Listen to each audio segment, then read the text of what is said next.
İnsan meymundan gəlməyib, insan elə meymundur.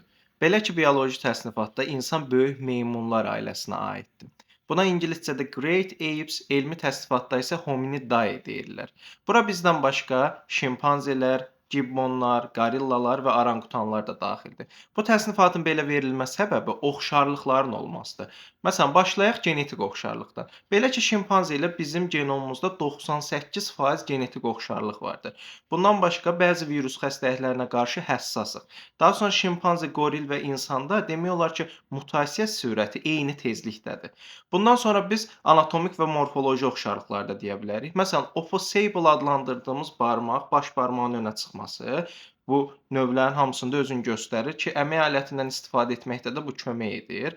Bundan başqa biz quyruqlu əcdadlarımızdan bizə miras qalmış bu gün quyruq çıxıntısının rudiment halında misal göstərə bilərik.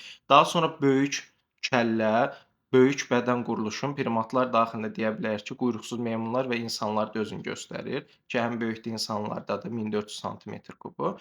Daha sonra bu dəlillərə biz paleontoloji və fosil dəlillərini də verə bilərik, tapılmış fosil qalıqların ki, bu haqda Uğur Kürşadla ətraflı Təkamül Nəzəriyyəsi podkastımızda bəhs etmişik. Daxil olub highlight bölməsindən izləyə bilərsiniz.